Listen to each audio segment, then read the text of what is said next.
अग्नि स्नान को हम क्लेश नाशन क्रिया कहते हैं। इसका मतलब एक काम जो आपके आसपास इकट्ठा हुई अशुद्धियों को हटा देता है, क्योंकि आपका शरीर बस यहीं खत्म नहीं होता, ये इससे आगे मौजूद है। इससे कितना आगे है ये इस पर निर्भर करता है कि आपकी जीवन ऊर्जा कितनी उल्लासित है। अगर आपकी जीवन ऊर्जा वाकई उल्लासित है तो आप ये पूरा हॉल उससे भर सकते हैं। इसी तरह से एक अग्नि स्नान होता है जिसे आप दृष्टि कह रहे हैं। क्या ये हमेशा दूसरे लोगों के देखने से होता है या नहीं होता, इस पर प्रश्न उठ सकते हैं, लेकिन आपके आसपास के जीवन का आपके ऊर्जा सिस्टम पर जरूर प्रभाव पड़ता है।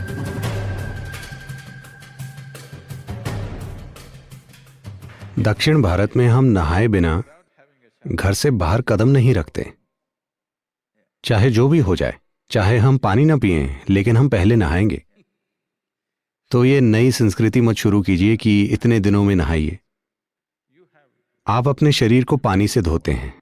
इसका संबंध सिर्फ मिट्टी हटाने से नहीं है। अगर आपके शरीर पर मिट्टी ना भी हो, तब भी क्या आपने देखा है कि पूरे दिन के काम के बाद अगर आप पर कई चीजों का बोझ जमा हो जाए और आप आकर नहा लें, तो ऐसा लगता है नया जीवन मिल गया। क्या ऐसा होता है? सिर्फ शरीर को साफ करने की बात नहीं है, बात साबुन की नहीं है, बस शरीर पर पानी का बहना। आप जाकर नदी में डुबकी लगाइए, वहां 10 मिनट रुकिए और बाहर आकर देखिए। ऐसा महसूस होगा जैसे आपका नया जन्म हुआ है। क्योंकि आपको समझने की जरूरत है कि यह शरीर बुनियादी रूप से 5 तत्वों से बना है: पृथ्वी, पानी, अग्नि, हवा और आकाश। इस मौसम में हमारे योग केंद्र में, क्योंकि हमारे यहां एक हवा की टनल है, यानी शांत घाटी से मॉनसून की हवाएं बहकर इस घाटी में केंद्रित हो जाती हैं, और जब ये योग केंद्र की ओर आती हैं तो उनकी रफ्तार 70 से 110 किलोमीटर प्रति घंटा हो जाती है, दिन के अलग अलग समय पर। तो इस समय हमारे सभी लोग साधना करते हैं, वो हवाओं में इस तरह खड़े हो जाते हैं, क्योंकि ये वायु स्नान है। जल स्नान अब रोज करते हैं, वायु स्नान भी किया जा सकता है।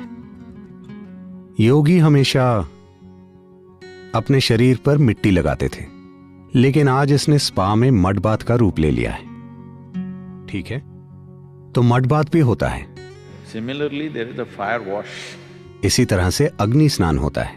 इस अग्नि स्नान को हम क्लेश नाशन क्रिया कहते हैं। इसका मतलब एक काम जो आपके आसपास इकट्ठा हुई अशुद्धियों को हटा देता है, क्योंकि आपका शरीर बस यहीं खत्म नहीं होता, ये इससे आगे मौजूद है। क्या आपने इस पर ध्यान दिया है? शायद महिलाएं इस बारे में पुरुषों से ज्यादा संवेदनशील हैं कि किसी को आपको छूने की जरूरत नहीं है। अगर कोई कुछ ज्यादा पास आ जाता है, ये कोई मानसिक चीज नहीं है, वो एक अलग बात है। मानसिक और भावनात्मक पहलू होते हैं, उन्हें छोड़ दीजिए। अगर कोई ज्यादा पास आ जाता है तो वहीं एक भावना पैदा होती है।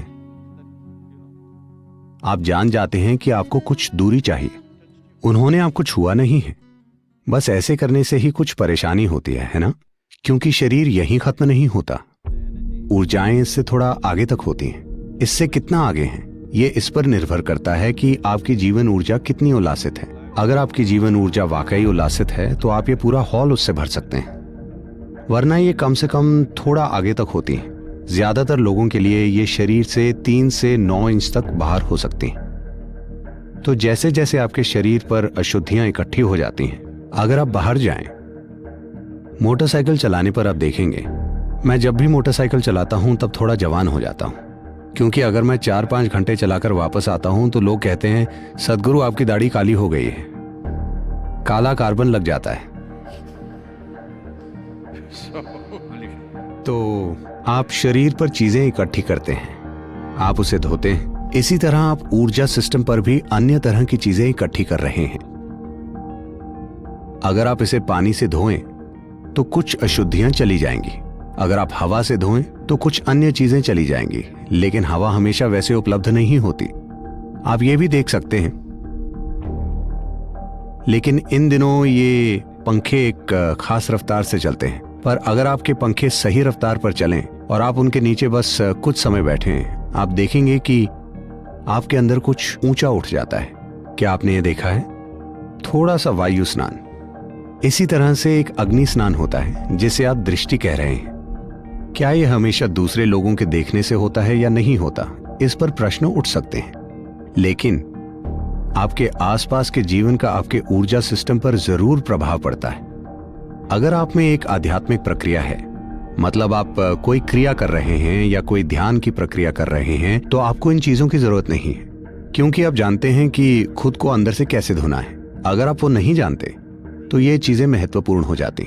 मुझे आपको ये बताना चाहिए कि इसे करने का एक तरीका है जो कुछ पीढ़ियों पहले लोग अच्छे से जानते थे, लेकिन आज मैं देख रहा हूं कि वो बस कुछ जलाकर ऐसा ऐसा करते हैं। अगर आप योग केंद्र में आए तो हम वैज्ञानिक तरीके से क्लेशनाशन क्रिया करते हैं, जैसे उसे किया जाना चाहिए। हमने लोगों को कई स्थायी बीमारियों से सिर्फ अग्नि स्नान के द्वारा छुटकारा दिलाया है। एक चौंकाने वाली बात जो हमें कुछ समय पहले ही पता चली है वो ये है कि ADHD यानी सीखने की परेशानी से पीड़ित कई बच्चों में अग्नि स्नान के 6 से 8 हफ्तों के बाद जबरदस्त बदलाव आया है। हमने इसकी उम्मीद कभी नहीं की थी।